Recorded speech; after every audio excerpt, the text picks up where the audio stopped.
Kingdom Hearts is a franchise loved by millions. It also confuses millions more. Originally released in the early 2000s, Kingdom Hearts has spawned a direct sequel and numerous spin-offs over the past decade, leading up to the ever-anticipated release of Kingdom Hearts 3 in the upcoming couple years. Probably. Given every spin-off tends to add another important layer to the story, it means the lore of the franchise is often seen as convoluted. Recently, another take on the universe saw a release in the West after its initial Japanese release 3 years ago. This is Kingdom Hearts Unchained X. Key, Key, a most ancient mirror. Some say Kai, but the meaning is the same. Oh, fucking screw it. Unchained Key is available for iOS and Android. Yep, it's a mobile game. Yeah, that should raise quite a few flags. Yeah, there's another phrase you should be worried about too. Free to play. It is free to play. Oh, don't worry, we'll address the impact of that later. Unchained Key was originally released as a browser game, just called Kingdom Hearts Key, in 2013 in Japan. Since then, it received a mobile port that restructured missions for the mobile experience in the form of Unchained Key, and that has seen English release in April 2016. The game is certainly a different take on the Kingdom Hearts universe. From gameplay, art style, to the story, Unchained really loves to break the norms of the series. There's a lot of questions to answer for. Most importantly, is it worth your time, whether you are a Kingdom Hearts fan or not?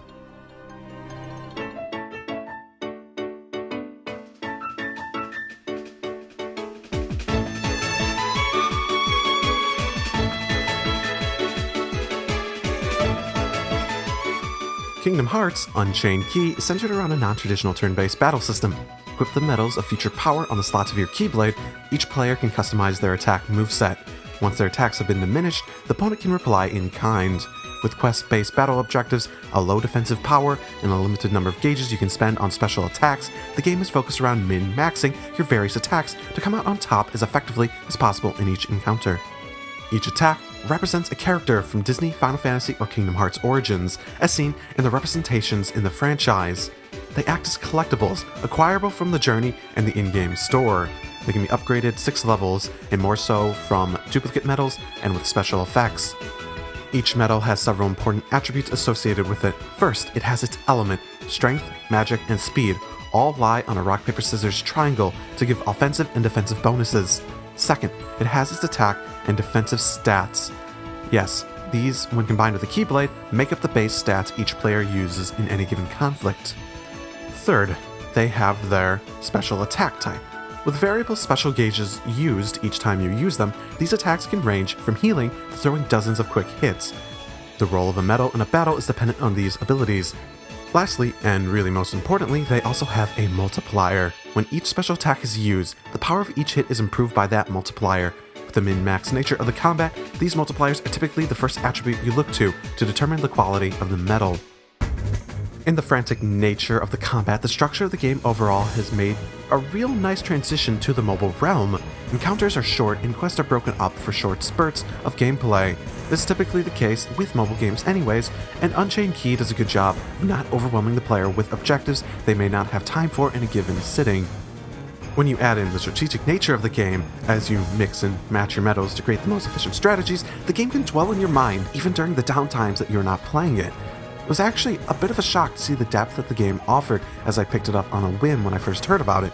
I expected something shallow and simple, as I typically do in mobile game offerings, but I found a game designed to have an inviting depth, thought-provoking gameplay options, and just fun instilled at its very core. This is not to say the game is without its limitations. The current endgame starts to show the long game Square wants to play, and it really can be quite off-putting. Between time-limited drops and having already unlocked a lot of progression options available, the endgame is truly about optimization and shining your medals to a pristine polish. A lot of the excitement of the early game can fade when the feeling of progression is so heavily front-loaded. Then you combine that with the nature of free-to-play games in general, and you have a recipe for an aftertaste you just may not like. Medals, or your attack options, are gained from in-game drops or buying them in the store. However, the good ones are only available in the store. Going through the story quest gives you plenty of currency to load up with some good ones to just have a good amount of options available for your medals, but the endgame leaves you dependent on daily login bonuses or buying the currency with real money. The problem is that the combination of the free-to-play system and the drastic stalling feeling that settles in once you find yourself at this point really brings the enthusiasm and the general options you have to play the game how you want down to a minimum. But the game really does a great job from the onset of not letting its platform and business model determine its worth. It's not pay to win. It has an excellently designed battle system and quest systems, but it spends so much effort making up for the free-to-play limitations that reaching the endgame is like coming to a screeching halt.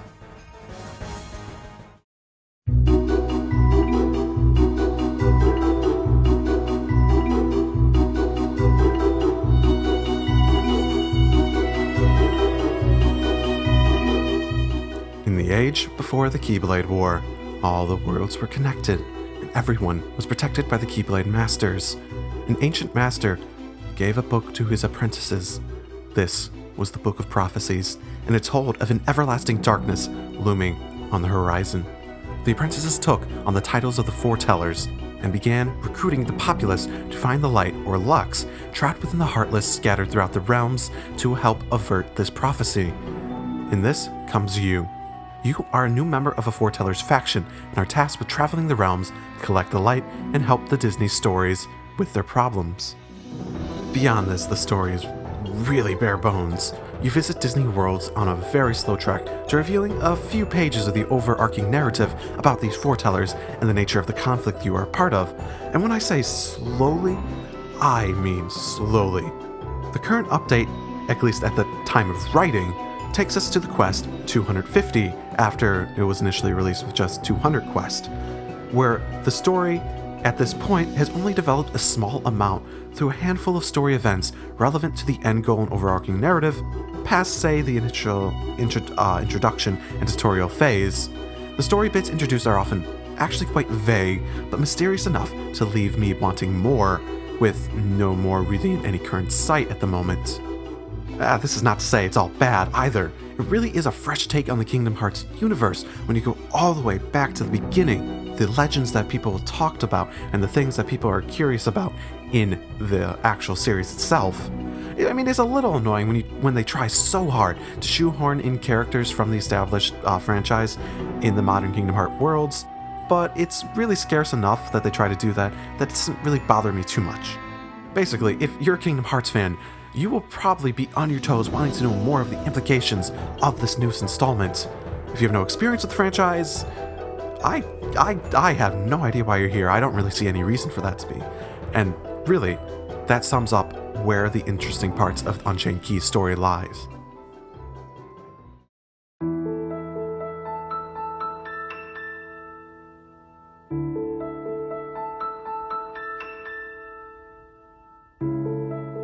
A lot of what you see for the presentation is what you get. Musically, the game pulls a lot of songs from the old games, along with a new dearly beloved version. Not that this is like a really bad thing, but Kingdom Hearts music is great as is, but still, it's not exactly like they made much of an effort to go above and beyond on the music front. Then you have the fact that, combined with the typical use of how people tend to play mobile games with the sound off, you won't be hearing a lot of it to begin with. Then you also have the art style, which is certainly interesting in its own right. It captures the Disney aesthetic excellently, but I don't think the worlds feel quite as cohesive with the Kingdom Hearts or Final Fantasy elements. On its own, the art is quite nice, with enough expression to make the story elements feel more dynamic and a vibrant color palette thrown about the worlds. It also melds well with the typical Kingdom Hearts UI style, a style I never thought worked very well in the series before this. Perhaps the most daunting aspect of all the presentation aspects is the character customization. Now, with the character customization options and the leveling system intertwined, players will always have a chance to delve into the many options available without many examples of real-world money factoring in. Given the different factions' role in the story, it is important to allow customization to differentiate the player from others, and the options really are plentiful. If I was to give one improvement, it'd be the ability to mix and match the torso and leg parts instead of having it just as one big combined suit. Visually, Square also did a really good job of taking the frantic pacing of the mobile game archetype and making the combat feel satisfying at the same time. The combinations of the visual flares on screen with the touch control movements really do hammer home each small encounter. I can't say the same with the music, since I had to keep it off in most cases. I even played the game, but overall the presentation is pretty decent at the minimum, if not better.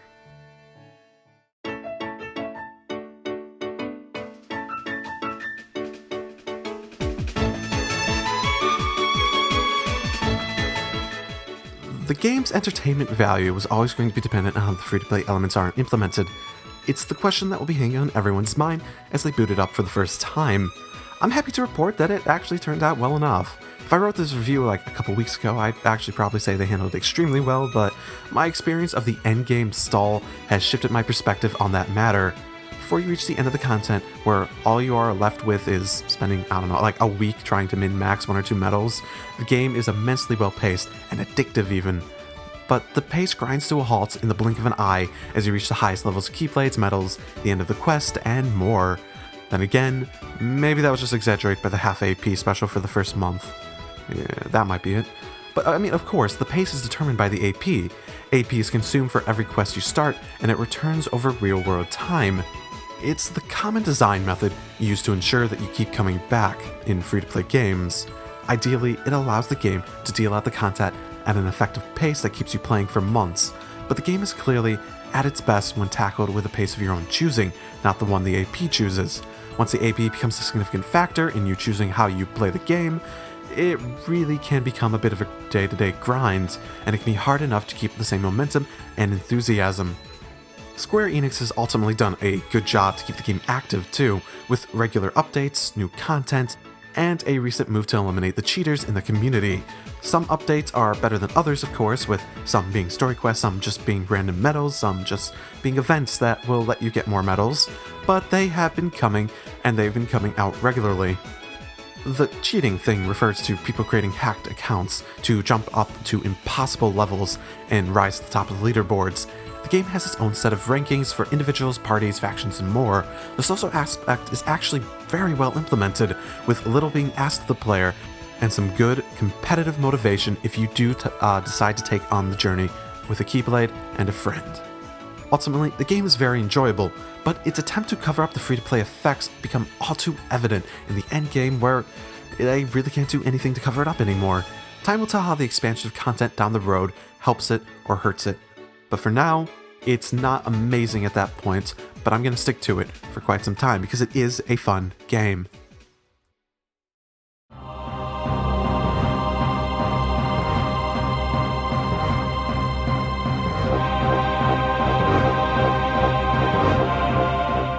Kingdom Hearts Unchained Key is a good game.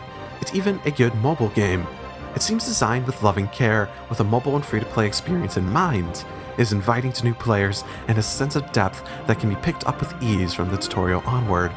But the game is not for everyone. It was never going to be as a new Kingdom Hearts entry. Its story plays off interest created in established fans of the series, and the gameplay's themed so heavily around the previous games that I could see it being very hard to really delve into the game without that love for the series. Unchained Key is certainly something I would call a recommended experience. It's good, but it has clear limitations. From the nature of it being a Kingdom Hearts game to the screeching halt of the current endgame experience, there's too much wrong with the game to really see it as anything more than a fun new distraction in the series waiting for Kingdom Hearts 3. If you're interested in Unchained Key as a Kingdom Hearts fan, I really do recommend going out and grabbing it. If you're not a Kingdom Hearts fan, I would recommend trying the earlier games in the series before you really try this.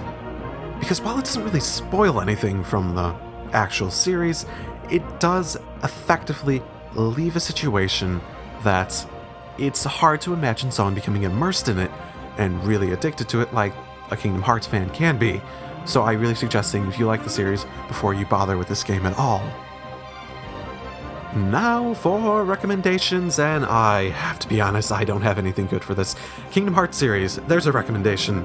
If you like this game and you want to know more about the series and you haven't played the Kingdom Hearts games, then play anything from that series. There's like 10 games in that series at the moment.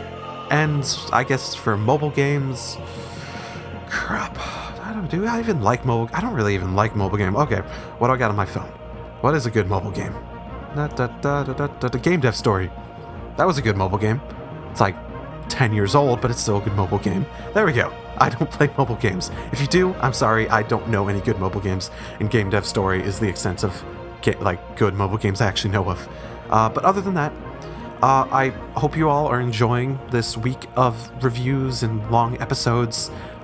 So, have a good one, drive safely. See you all for the next review.